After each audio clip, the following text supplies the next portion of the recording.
A paz do Senhor. Cumprimenta aí umas 5 pessoas bonitas, só as bonitas.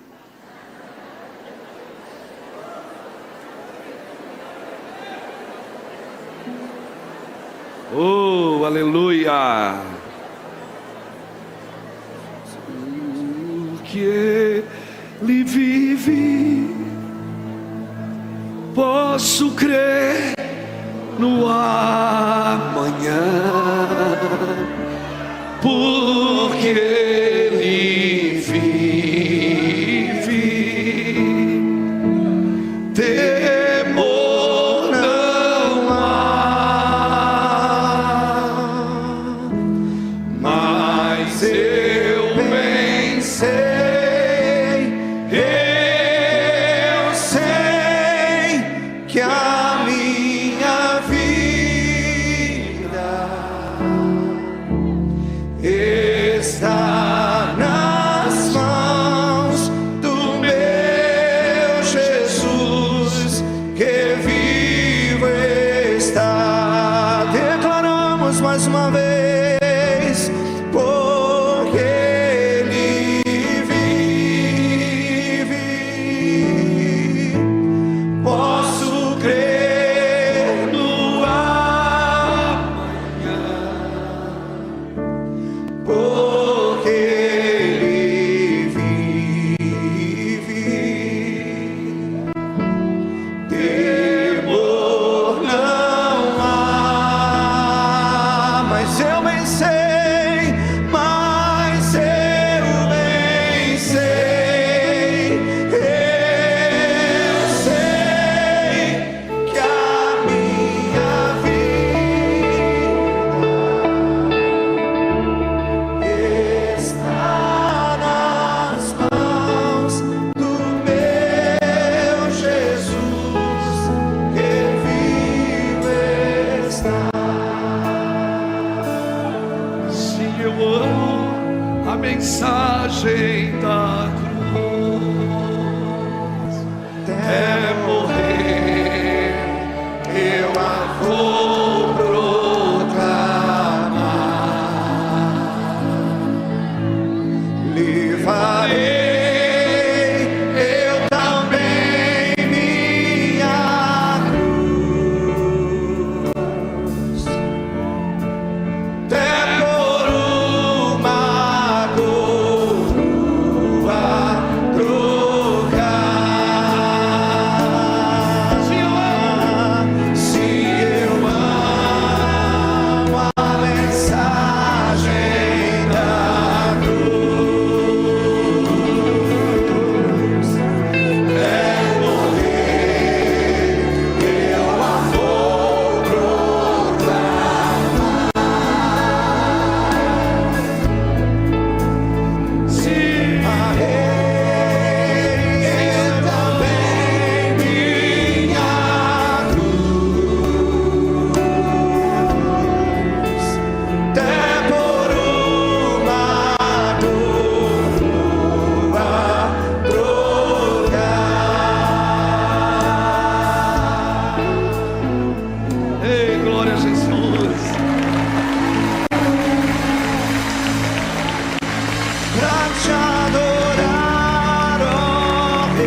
aqui, gente.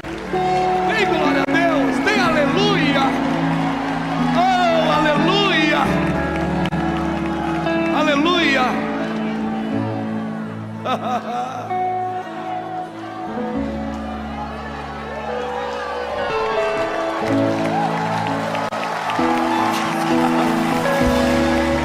Glória a Deus. Aleluia.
declarando que Ele é lindo.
A visão limitada que nós temos de Deus não diminui quem Ele é, mas muitas vezes diminui a ação dele na nossa vida.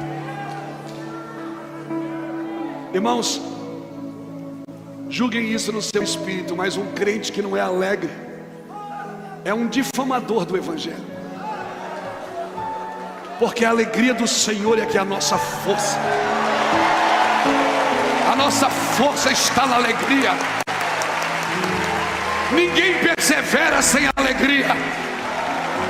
Aleluia.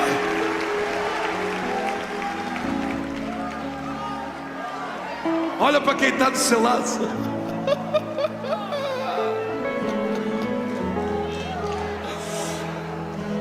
Alegria.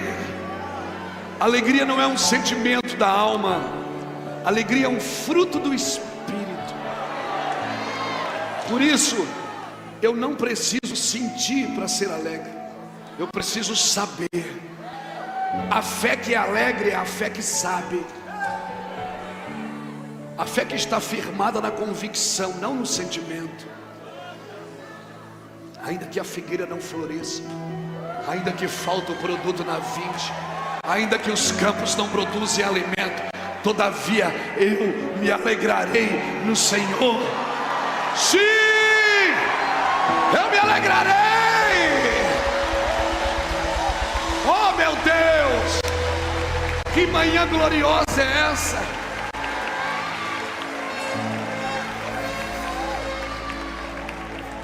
Eu vou chamar de manhã de fogo. Senta um pouquinho.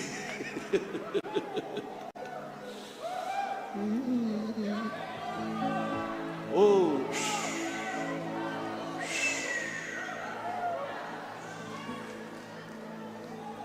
Alegria de toda a terra.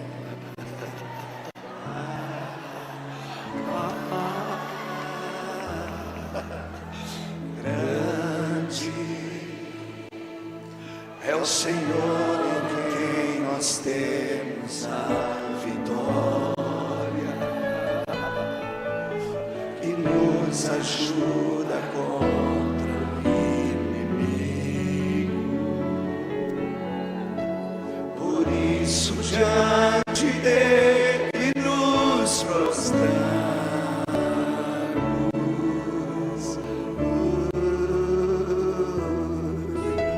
queremos o teu nome engrandecer, Meu amigo Jesus, e agradecer-te, meu amigo Jesus. sobre nossas vidas.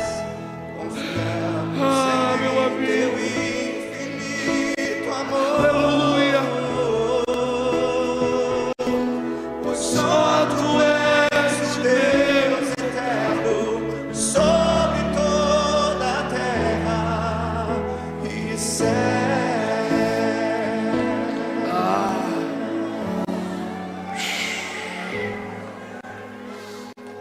Eu estou feliz de estar aqui.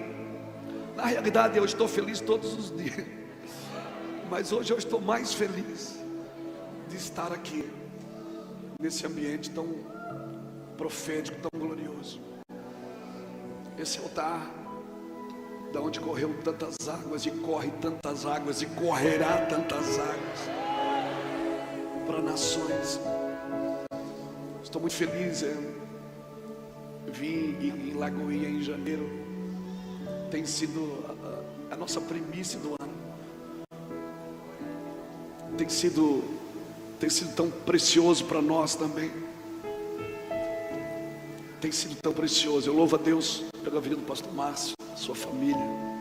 Sempre você fica perto do pastor Márcio 10 minutos, dá vontade de vender tudo e vir embora para Belo Horizonte.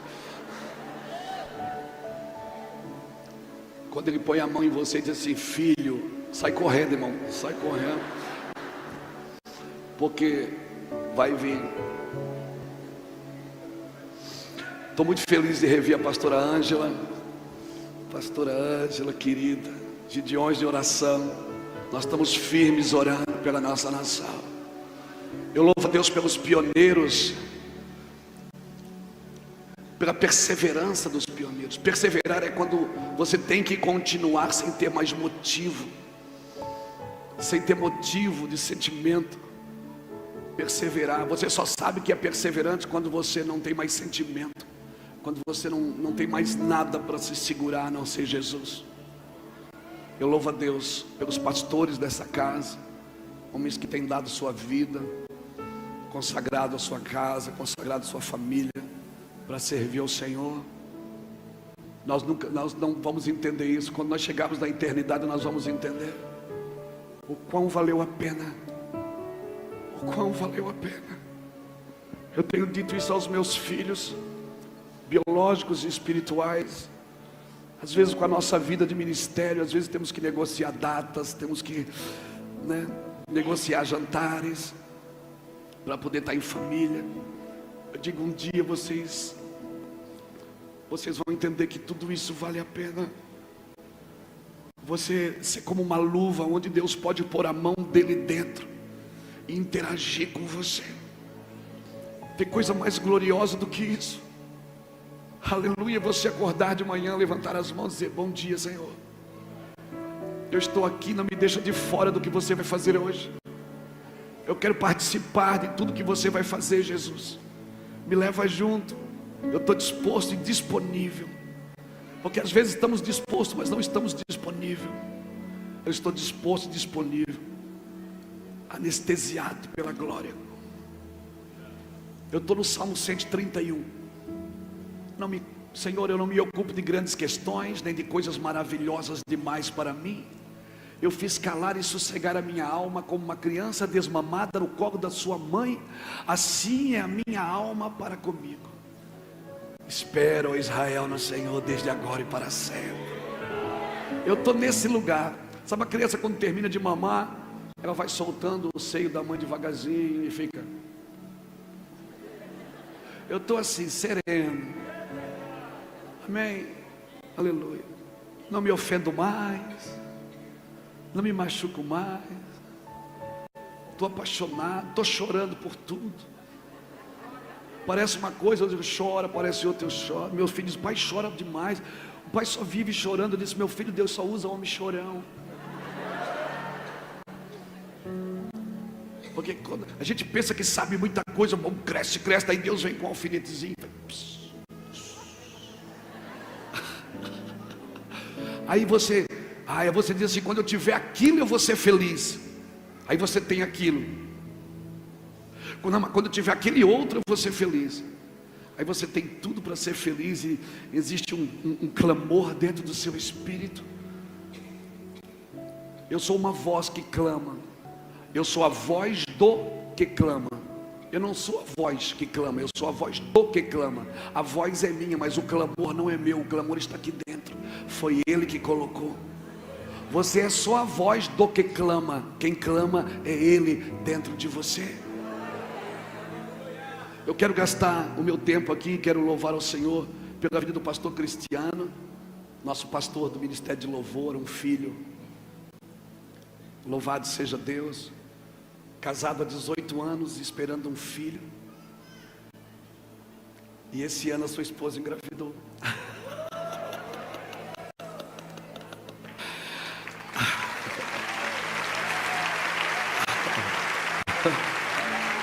Vai ser pai.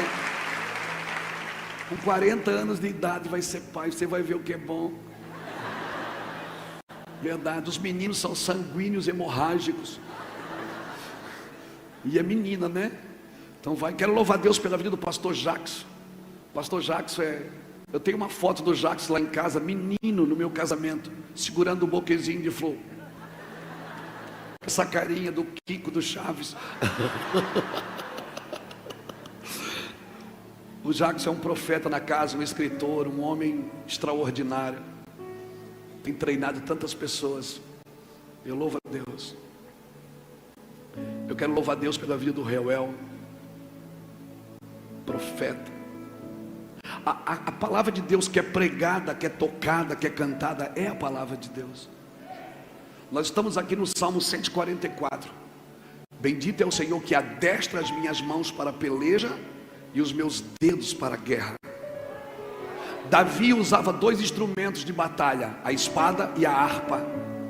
Quando ele guerreava com homens, ele pegava a espada.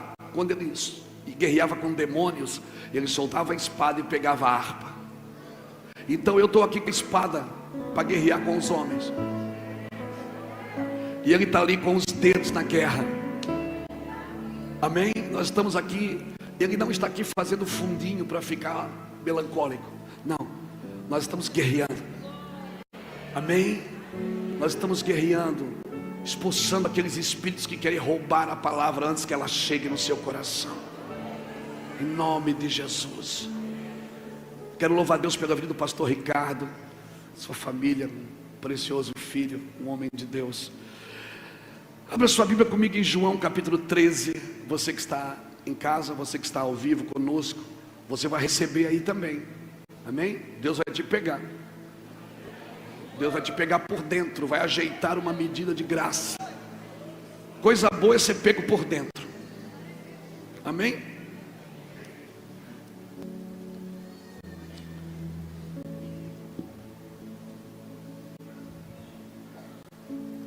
João capítulo 13.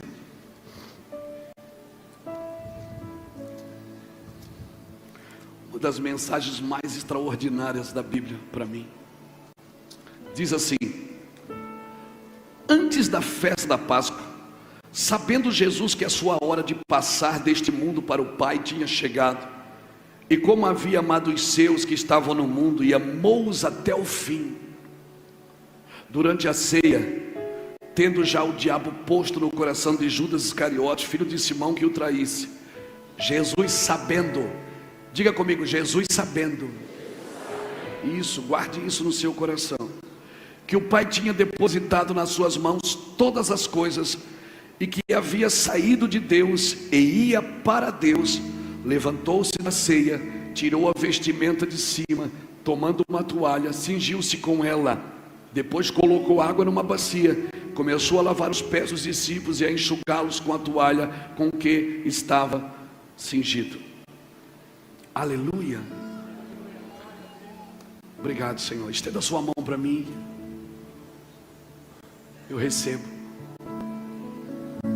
Amém, me abençoe, eu recebo. Eu não quero ter que pregar. A minha oração é que você arranque a palavra daqui. Quando você está num ambiente com fome, as pessoas arrancam a palavra do pregador. Elas arrancam o depósito.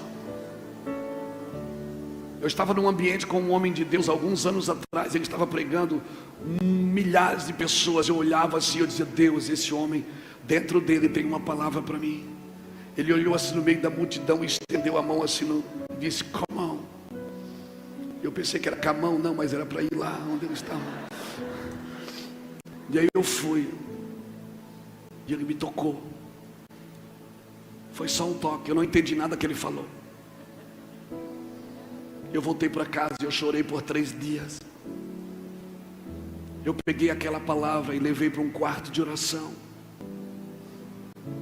E aquele dia em diante eu comecei a entender que a unção, ela precisa de 2 coisas. Ela precisa de tempo e de reverência. Um lugar onde a reverência de Deus é manifesta, a reverência por Deus é manifesta, a glória de Deus se estabelece. Então eu louvo a Deus por essa manhã. Irmãos, esse texto para mim é sobrenatural, porque ele aponta para a simplicidade de Jesus. E é sobre isso que eu quero falar um pouco nessa manhã. A simplicidade de Cristo.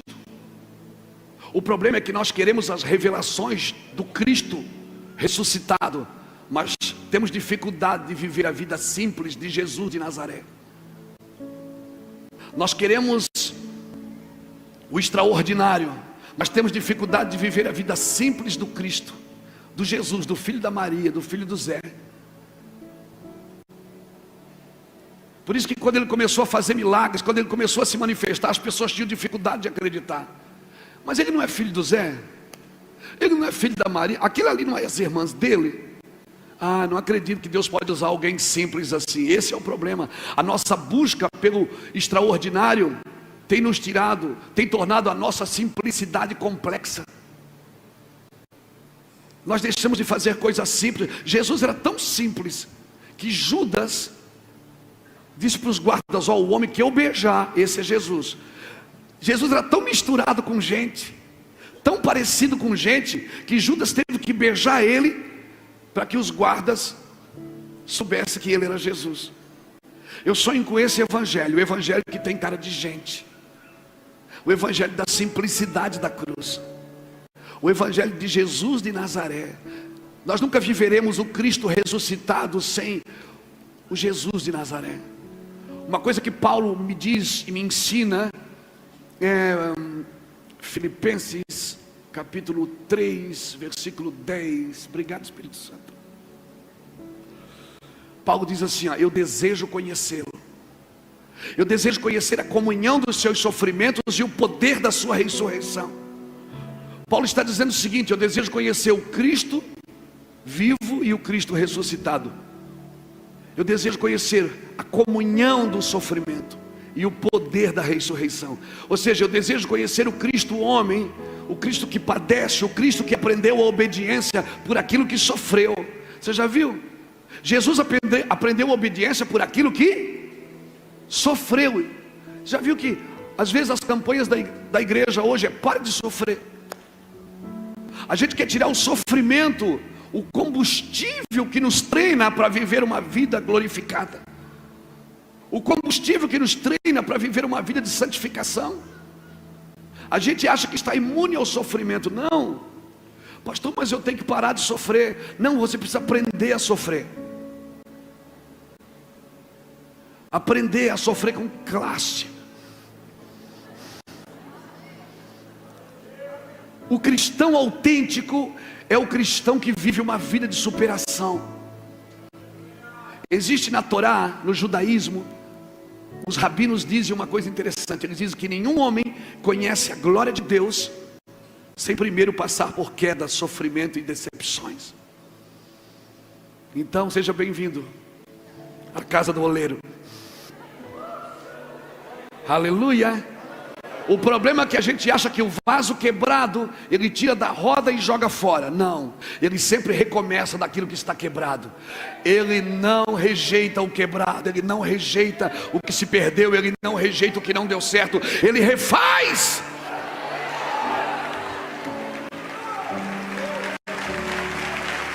Ele refaz. Coisa boa é quebrar na mão dele.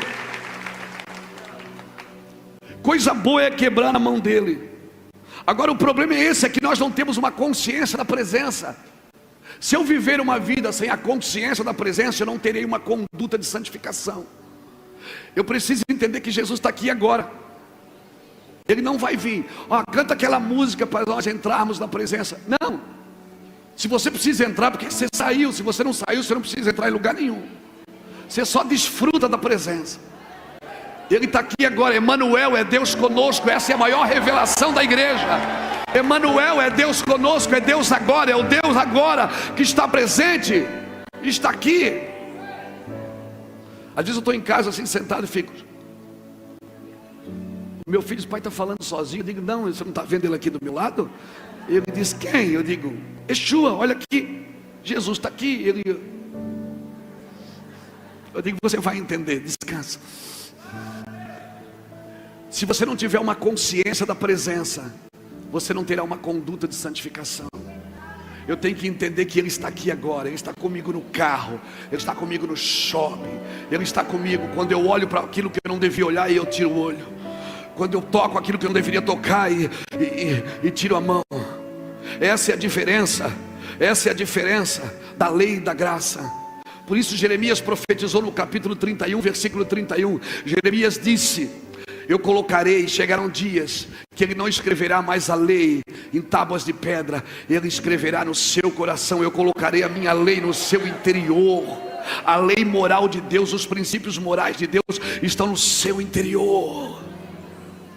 Antigamente um homem precisava ser pego em adultério, ele precisava ser pego em pecado, e ele era exposto e era apedrejado. Hoje ele habita dentro de você, não precisa ser pego. Quando você olha para uma mulher que não é a sua, aí você tira o olho, e aí a carne diz, olha de novo. Aí você olha de novo, aí você tira o olho, aí daqui a pouco ele grita lá dentro, oh! Aí você diz, oh, chacandara labachara lamandara lamandara.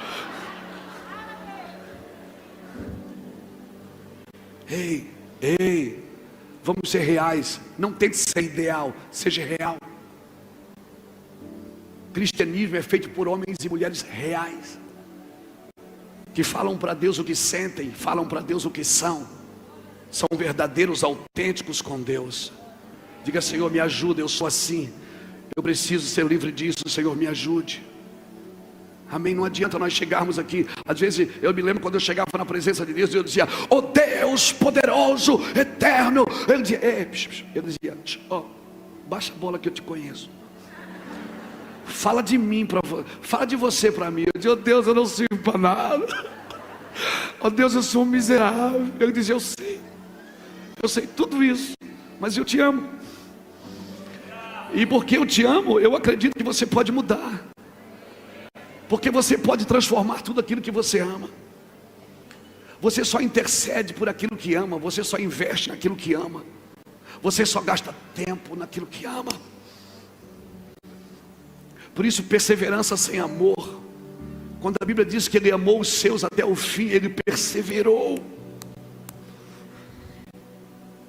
Tem coisas que eu faço hoje que não tem mais sentimentos para fazer, mas eu tenho uma palavra para fazer. Aleluia. Tem aviões que eu entro para ir em alguns lugares que eu não tenho vontade de ir, de verdade. Eu queria ficar em casa. E ele diz: vá, porque o clamor é dele. O clamor dentro de nós é dele. Então eu preciso ter uma consciência da presença. É isso que Jesus fez. Agora só entende isso quem sabe quem é. Jesus era um homem resolvido. Amém? Jesus era resolvido. Todo homem, toda mulher resolvida não está procurando um lugar, ele se tornou um lugar. Ele não está procurando um lugar abençoado. A Bíblia não diz para você procurar um lugar abençoado, ela diz: ser tu uma bênção. Ele se tornou o ambiente que Deus gosta de estar. Ele se tornou o lugar da sua habitação. Amém? Ele estende a mão e Deus vem. Ele fala, Deus vem. Ele olha, Deus vem. Aleluia. Dá vontade de chorar o tempo todo, não dá? Então pare de procurar um lugar abençoado. Na realidade, na maioria dos lugares que Deus leva você, no trabalho, em famílias, são porque aqueles lugares precisam ser transformados.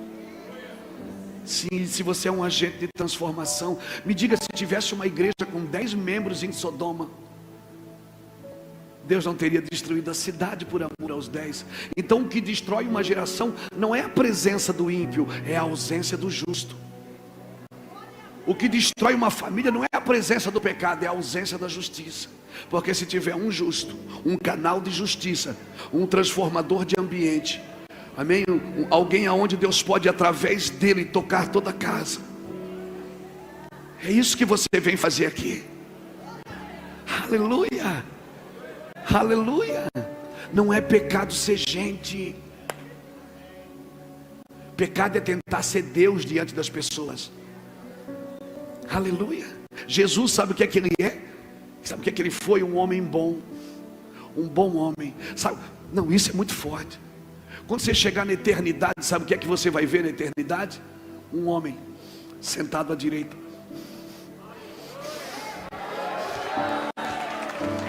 Você vai ver um homem, um vencedor, um homem que venceu, que superou, um homem que deixou balizadores de proteção para mim. Você não vai ver Jesus com asinha, não, você vai ver um homem com cicatrizes. Com cicatrizes, marcado pela dor. Você pode aprender tudo. Faça todos os cursos que a vida proporcionar para você. Faça todas as escolas que a vida proporcionar, porque nada se perde. Mas o que vai com você para a eternidade são as suas marcas.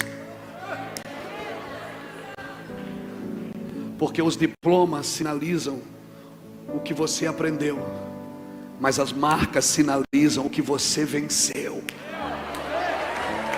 Sim, ao vencedor, ele diz.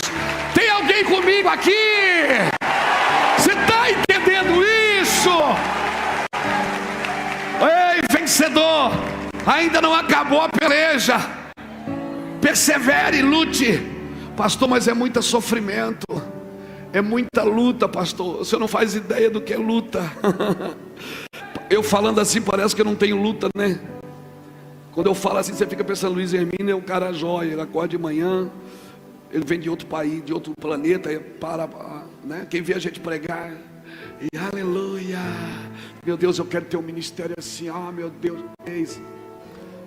sofrimento, ele faz parte, ele é o combustível para vencer, ele é a matéria-prima dos vencedores. Para que haja cura tem que haver o doente. Para que haja prosperidade tem que haver adversidade, tem que haver a miséria.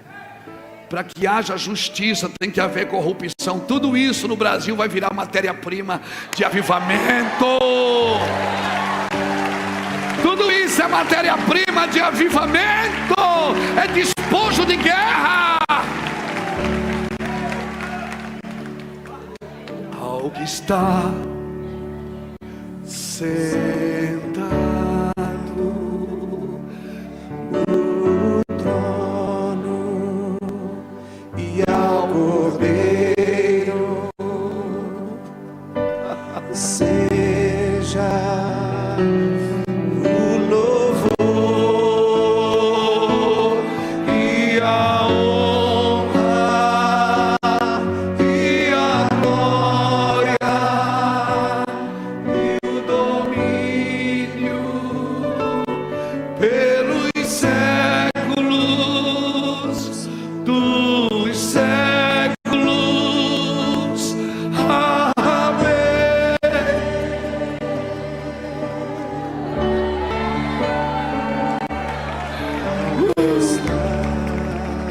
Te adoramos, Senhor da eternidade. Nos dá o teu coração, nos dá a tua mente, nos dá a tua cicatriz, as tuas marcas. Seja o louvor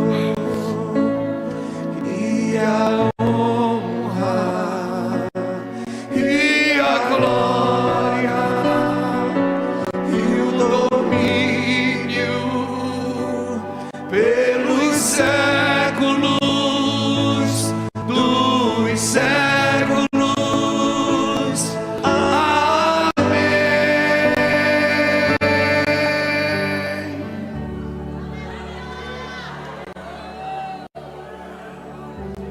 Sabe o que é que diz em 1 Pedro capítulo 4 versículo 1?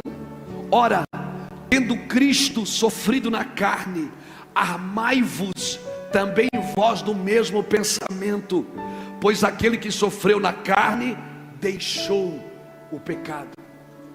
Ei, sabe o que você está sofrendo? Porque você deixou o pecado. Quer parar de sofrer? Volte a pecar. Você acha que aquele sofrimento é melhor do que esse? É que esse sofrimento tem prêmio, tem herança no final. E a maioria das vezes você não sofre por você, você sofre pelos outros. Isso é evangelho. É você entender a sua capacidade de redução, de reduzir. Jesus sabia quem ele era. Ele sabia que o Pai tinha dado para ele todas as coisas, tinha depositado nele. Ele sabia de onde vinha e para onde ia. Irmãos, a igreja, ela é peregrina, mas ela não é andarilha. Ela sabe aonde está indo. Viu? Eu estou pregando para você, mas eu sei no que vai dar. Eu creio no que eu estou dizendo. Não tem coisa pior na terra do que um pregador incrédulo. Eu sei o que eu estou pregando para você. O evangelho que mudou minha vida, transformou meu casamento, restaurou meus filhos, me deu prosperidade, me tirou da timidez, me tirou da vergonha. Aleluia. Eu creio no que eu estou dizendo para você. Isso não é uma receita de bolo que você vai tentar fazer se dar certo. Não, por favor, você vai ver que vai dar certo. Sabe por que você está sofrendo? Porque você deixou o pecado. Quando você deixa o pecado, Jesus padeceu na carne. A Bíblia diz: armai-vos vós do mesmo pensamento. Porque aquele que padece na carne é porque abandonou o pecado. Aleluia. E quando você entende isso, sabe o que Jesus fez? Ele tirou a capa de glória, a capa da glória que estava sobre ele, o título de filho de Deus, o título de primogênito de toda a criação. Pegou uma toalha, sentou e foi lavar os pés dos discípulos. Só consegue servir o outro quem está resolvido na vida, quem sabe quem é, quem não está procurando um lugar, quem não se compara, porque quem se compara compete. A competição é o extrato da comparação. Quem está se comparando vai competir. Deus não me compara com você. Deus não diz assim: ó, Luiz Hermínio, sede santo porque o Arlene é santo. Não, ele diz: sede santo porque eu sou santo. Deus não me deu poder para me comparar com ninguém. Ele disse: você tem que ser igual a mim. Adão e Eva comeram a fruta para ficar parecido com Deus. Foi essa a proposta do diabo. Mas eles já eram. Eles já eram. Eles já eram. Sabe qual é o problema? O problema é que Deus, Ele criou Adão nele. Ele formou Adão do pó, mas Ele criou nele. Efésios 1:4 diz que Ele me elegeu nele, antes da fundação do mundo. Ele tirou Adão dele, formou do pó da terra, e depois entrou em Adão. Então Adão, o ser humano tem as duas naturezas, o céu e terra. Quando você acorda de manhã, você decide quem vai governar, o céu ou a terra. Você decide quem vai governar a sua mente, quem vai governar os seus sentimentos, quem vai governar a sua boca, quem vai governar os seus olhos. Porque as duas naturezas estão dentro de você. É claro que você chega mais perto de uma, você anula a outra. Por isso que a Bíblia diz que Ele colocou a eternidade, Eclesiastes diz que Ele colocou a eternidade dentro de nós. Quer conhecer a eternidade? Para de olhar para fora e começa a olhar para dentro. Sim, por isso que avivamento ele tem que sempre partir de dentro. Todo dia Deus ia no jardim conversar com Adão. Todo dia, no crepúsculo, no final do dia, Deus ia conversar com Adão. E Adão estava lá nu, Eva estava nua, e Deus está lá no meio deles, conversando. Quando Adão peca, Deus não falta o encontro. Quando Adão peca, Deus não falta o encontro.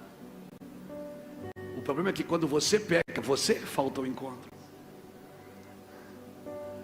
Deus não falta o encontro, Jackson. Ele foi. E sabe o que me impressiona nele? A capacidade que ele tem de reduzir para entrar no meu lugar. Ele entrou no jardim e disse: Adão, ô Adão. Ele sabia que já tinha acontecido. E ele diz: Adão, cadê você? Eu vim aqui só para te ver. Adão, cadê? E Adão estava escondido. Quando Deus te chama pelo nome, não é porque Ele não sabe aonde você está, é porque você não sabe aonde você está.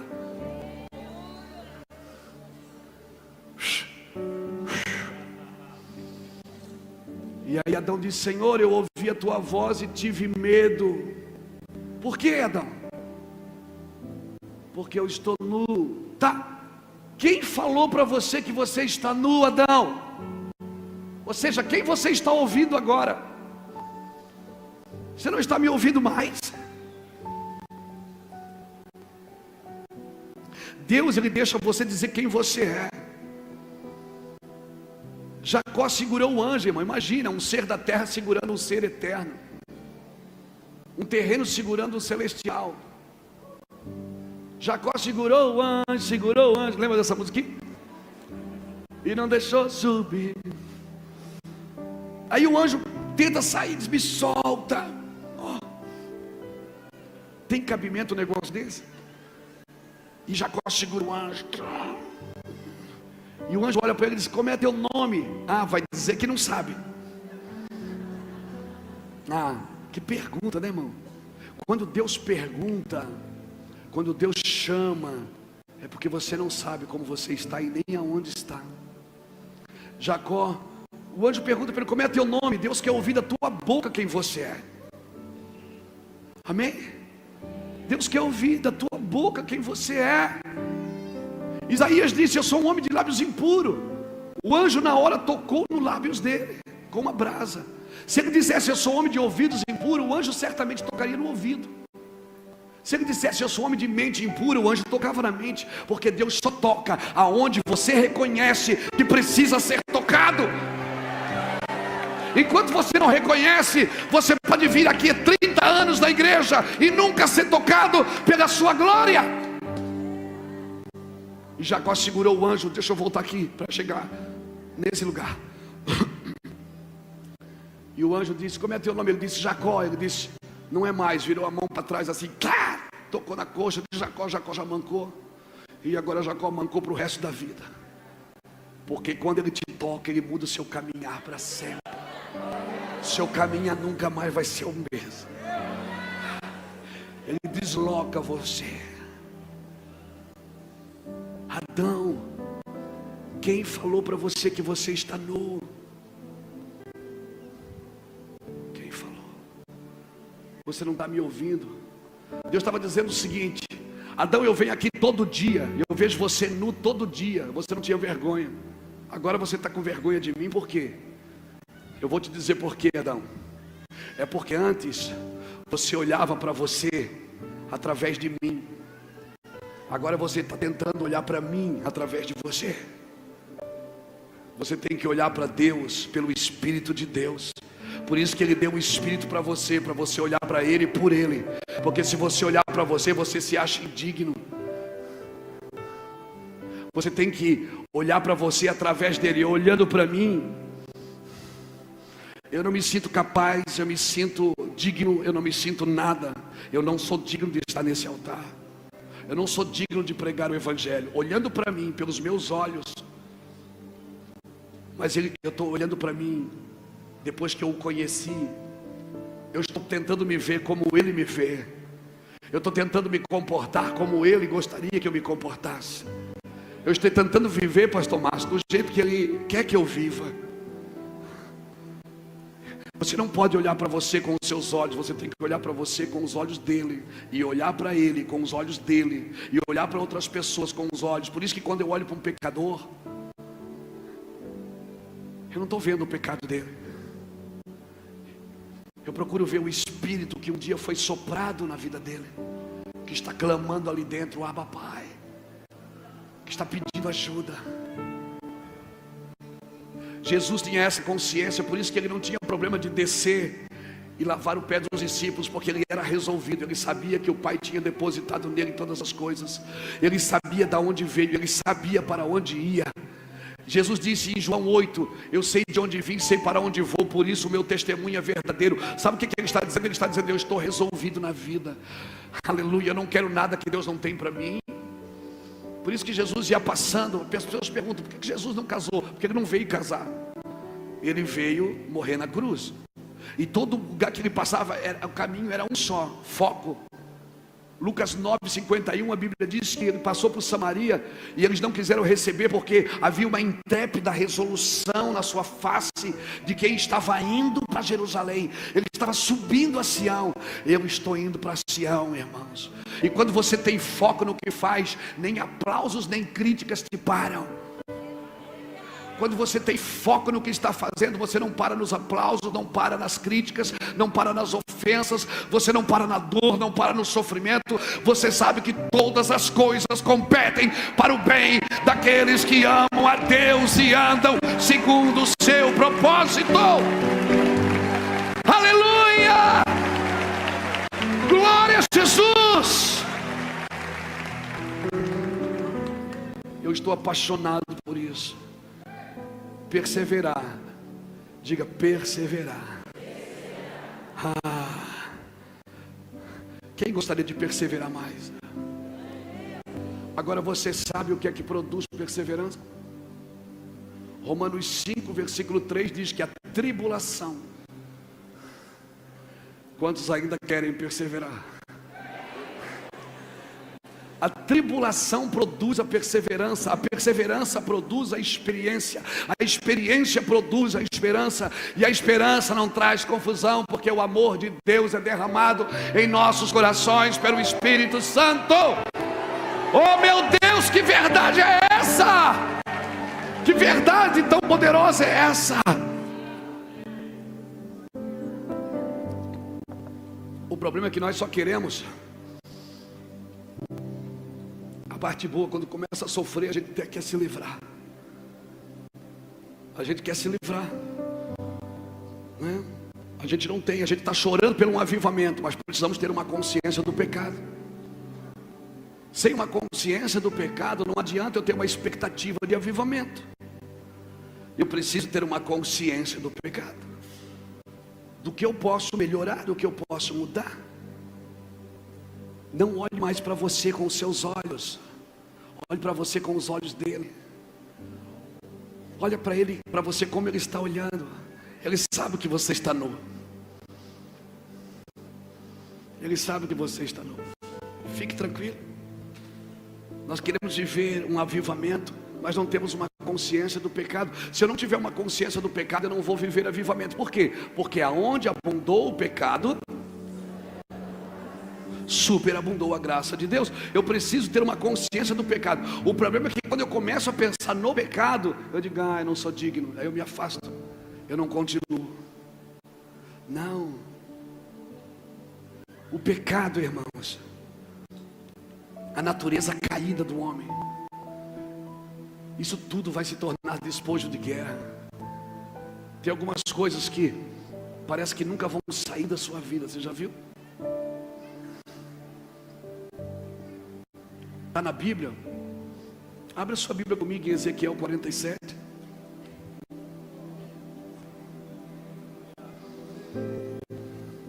Com seus braços de amor, me leva pra perto de ti e me conta os teus segredos.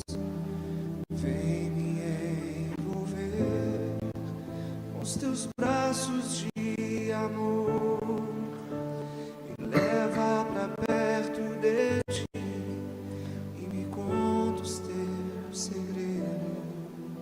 Hoje você vai ter uma tarde gloriosa. Verdade? Eu estou sentindo de falar isso no meu espírito para você. Hoje você vai ser uma tarde assim de encontros reais com Deus. Você vai entrar numa tarde de quebrantamento assim. Ele vai provocar você. Deus me provoca. Deus me provoca o dia inteiro. Ele fica me provocando o dia inteiro. Está na Bíblia que Deus provoca? Claro que está. Está em Luiz Hermínio, capítulo 1. Não. Eu já vou ler Ezequiel 47. Mas fique aí, Ezequiel 47. Fique aí. 2 Crônicas, capítulo 7, versículo 13. Pastor Márcio leu 14 aqui. Você lembra? Se o meu povo que se chama pelo menos. Mas você leu 13? 13 é Deus provocando você.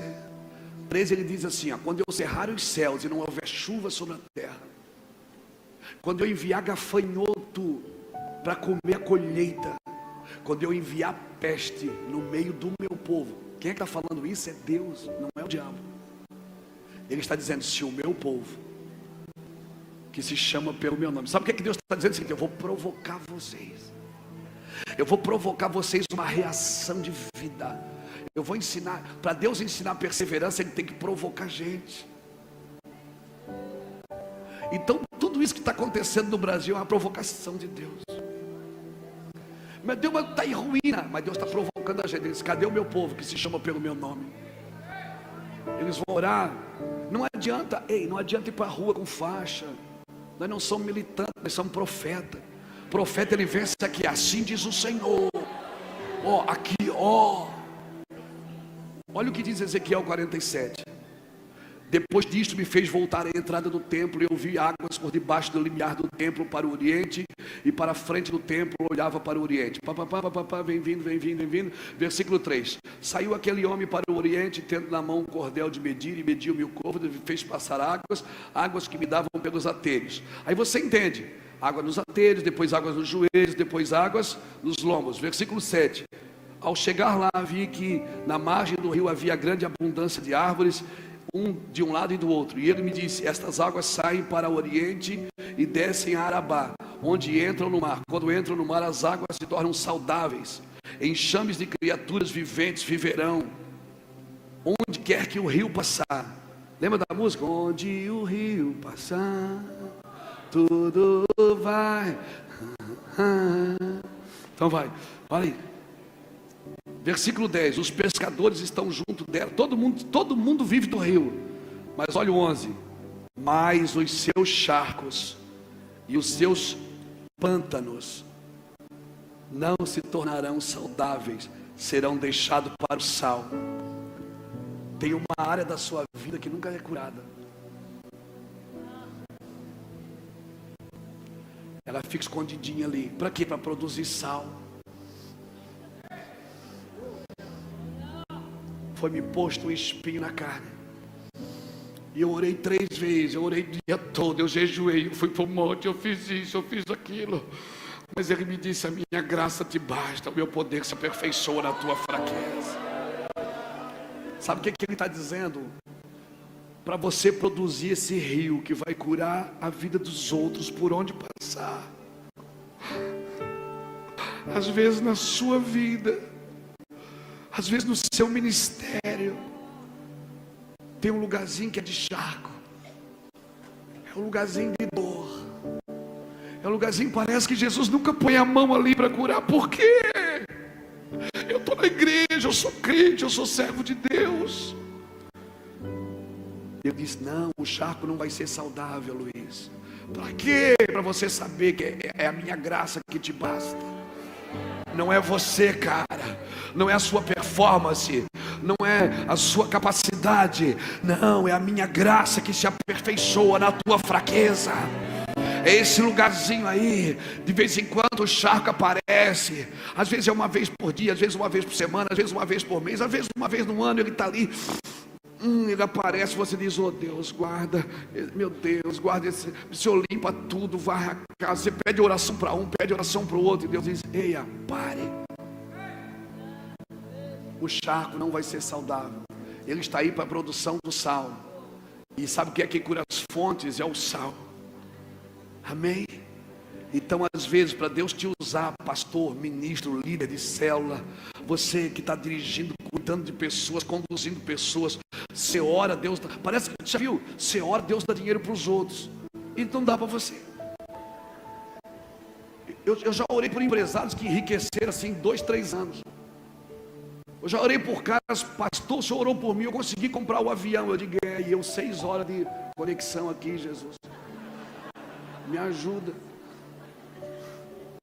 É verdade. Eu orei para o pastor, depois que o senhor orou por mim, a igreja cresceu. Assim, a gente foi de tantos membros para tantos, estamos construindo um prédio maior. E eu digo: Jesus, eu aqui juntando dinheiro para pagar o aluguel. Isso é bonito, né? Se eu acho isso justo, ele disse: é nós, Luiz, descansa. Homens de superação que vivem a simplicidade de Cristo. A simplicidade de Cristo, irmão. Que aprende a obediência por aquilo que sofre, que aprende a servir os outros, que aprende a estender a mão, não o dedo, que estende a mão para os outros. Querido, isso é maravilhoso. Eu louvo a Deus por isso. Só homens decididos, só homens resolvidos podem viver nesse lugar. Sabe por que você não faz muitas coisas? Como lavar o pé de alguém, como estender a mão, dar um prato de comida? Porque você acha isso muito simples. Não tem evidência. Sim. Sabe por que eu estou pregando aqui hoje? Sabe por que eu viajo o mundo pregando o Evangelho todos os meses numa nação? Porque o meu ministério está firmado em coisas simples. Cuidar de um morador de rua. Cuidar de enviar missionários para prostíbulos. Recentemente agora a gente fez um trabalho na praia, na virada do ano. Você sabe que na virada do ano vai muita gente para a praia, né? Fazer despachos, Iemanjá. E nós moramos na beira-mar. Itajaí é uma cidade beira-mar. Então a gente pega assim 5, 6 pastores, veste eles com a bata do batismo, monta uma tenda e bota assim: Pai das Luzes. Verdade, verdade. Coisa simples. Verdade. E aí a gente leva um batuque. E aí fica 2 pastores.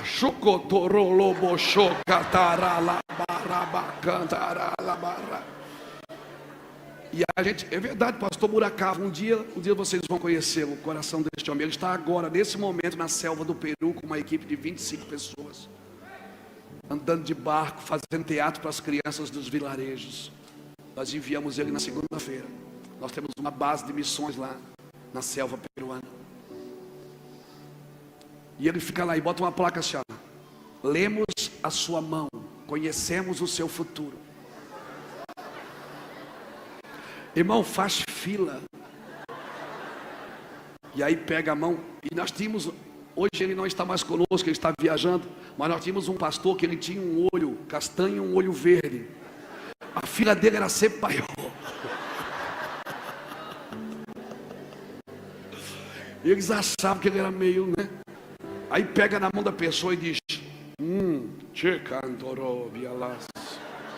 o mistério é grande, o mistério aqui é grande. Você vai morrer. É? Quando? Pode ser hoje. Irmãos, fazem filas. Deixa eu te contar. A simplicidade do evangelho é fazer coisas simples. Você sai da sua casa com o seu carro, o lixeiro está lá colhendo lixo, você às vezes nem percebe. Aquela pessoa que coleta o lixo na sua casa, todas as semanas, você não percebe o trabalho dele, porque é um trabalho simples, mas fica sem coletar o lixo, um mês para você ver. Você vai ver que aquele trabalho simples, ele não é inútil. Volte a fazer coisas simples. Volte a fazer coisas que valem a pena. Volte a fazer coisas que toquem pessoas. Nós vivemos numa geração muito internetizada. Não sei se existe essa palavra. Se não existe, eu criei ela agora. Uma geração que fala tudo que pensa, mas não é uma geração de toque. Não é uma geração de afeto. Jesus fez tudo, Deus fez tudo, criou tudo pela palavra, mas o homem ele tocou, ele formou, para deixar claro que a revelação de Deus com o homem é de toque, é de afeto. Por isso ele deu uma esposa ao homem, para que houvesse toque, afeto. E assim como o marido ama sua esposa, é assim que Cristo ama a sua igreja. Quando Deus tirou Adão dele, Deus estava dizendo: Adão, eu me relaciono com você porque você saiu de mim. Deus pegou Adão e colocou diante dos animais e disse: está vendo, Adão? A Bíblia diz que Adão colocou nome nos animais, mas para Adão, para o homem não se achava uma esposa, uma companheira que lhe fosse idônea. Deus estava dizendo o seguinte: Adão, está vendo esses animais, você não pode se relacionar com eles intimamente, porque eles não têm a sua mesma natureza. Por isso, Adão, eu vou ter que tirar alguém de dentro de você, assim como eu tirei você de mim. Eu tirei você de mim e eu me relaciono com você, Adão. Adão, eu não criei flores para mim, eu criei para você. Adão, eu não criei pássaros para mim, eu não falo com pássaro, eu criei com você. Eu quero que você tenha o meu espírito. Os pássaros não têm o meu espírito, eles têm a minha alma. Eles até me obedecem, mas eles não têm o meu espírito. Eles não têm parte de mim. Você tem parte de mim, Adão. Eu não criei os rios para mim, Adão, eu criei tudo para você. E agora você eu criei para mim. E agora, para você entender o que eu fiz com você, eu vou ter que criar alguém, eu vou ter que tirar alguém de dentro de você, para você entender, quando estiver com ela, o mesmo sentimento que eu tenho quando estou com você. Grande é esse mistério. Grande é esse mistério. Mas eu me refiro a Cristo e à igreja. Ele estava dizendo: meu Deus, diga comigo: simplicidade de Cristo. Digo, não torne simples a complexidade, não torne o simples uma complexidade inexplicável. Não torne o simples, diga, não torne o simples uma complexidade inexplicável. Fica de pé comigo.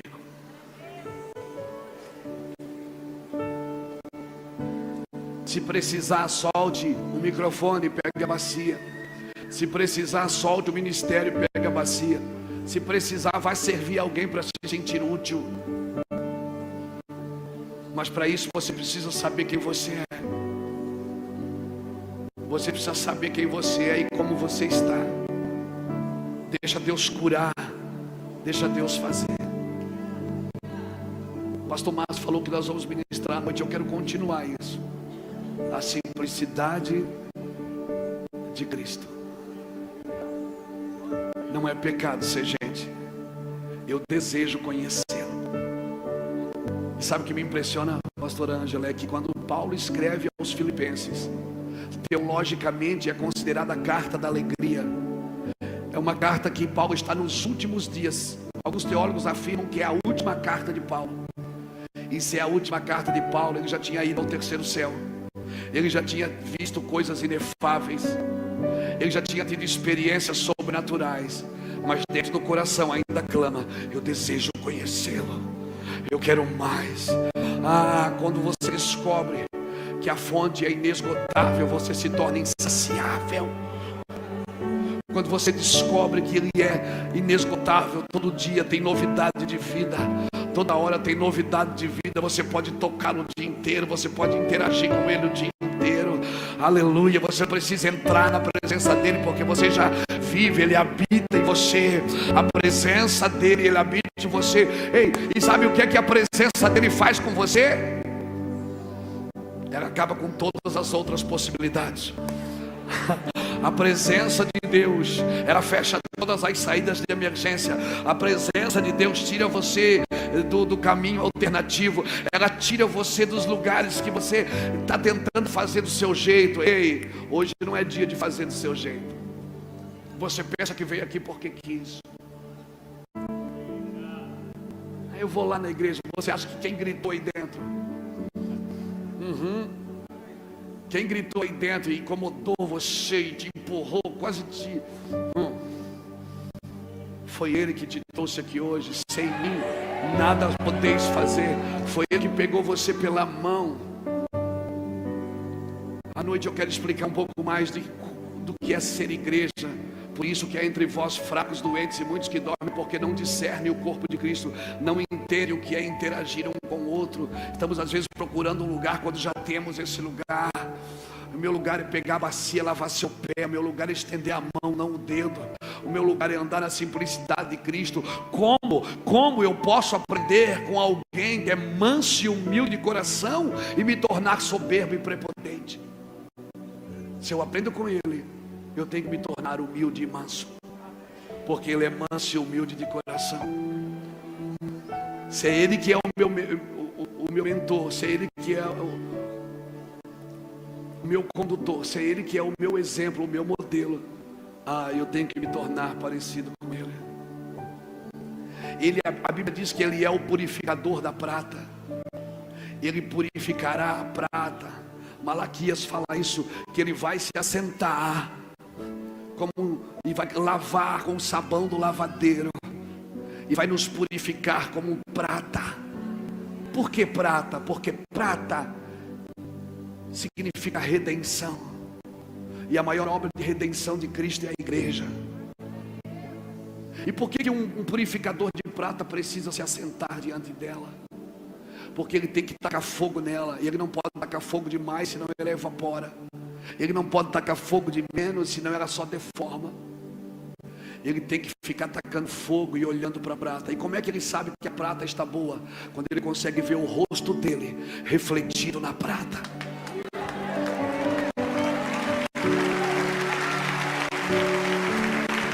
Quando a Bíblia diz que Ele é um purificador de prata em Malaquias, está dizendo, Ele está diante da igreja, esperando que a igreja manifeste quem Ele é. Aleluia. Que manhã, irmãos. Eu estou com vontade de ir para o hotel chorar. Verdade. Mas antes eu quero orar por você que veio aqui hoje, que nunca entregou sua vida para Jesus. Você nunca deixou Jesus cuidar de você. Você está no jardim se escondendo atrás de árvores. E Ele está andando dizendo: João, Maria, cadê você? Eu vim aqui só para te ver. Você que está aqui nessa manhã, que foi o Espírito de Deus que te trouxe, desça do seu lugar agora. Vem aqui na frente, entregue sua vida para Cristo. Me deixa orar com você. Você precisa conhecer Jesus. Você precisa conhecer quem Ele é. Formoso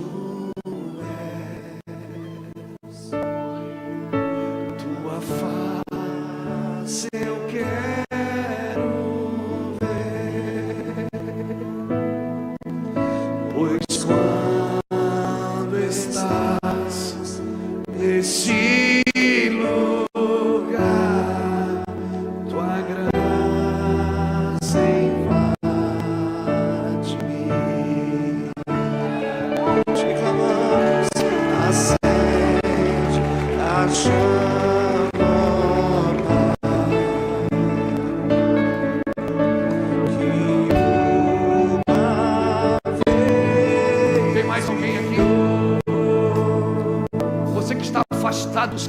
Senhor. Você que vem à igreja, mas perdeu o fogo, aquele fogo que queima, você perdeu a lágrima dos olhos. Cadê você? Vem aqui. Não se esconda mais atrás das árvores. Papai está na casa e está dizendo: vem cá, olha para você através de mim. Olhe para você através de mim. Sim. Eu quero ver, pois quando estás neste lugar, a graça invade mim, acende a chama. Se eu não te lavar, tu não tens parte comigo. Se eu não te batizar de humildade, de simplicidade,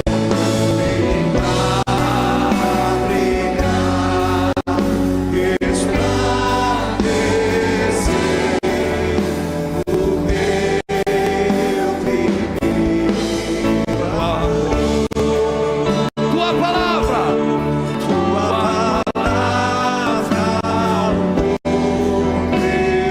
Deixarei brilhar, me ajude, ó Deus, viver só para ti. Minha coroa eu lanço aos teus pés pra me lembrar que a minha recompensa é tua glória, vive em mim. Tua palavra. Tua palavra ao mundo eu deixarei brilhar. Me ajude, ó Deus.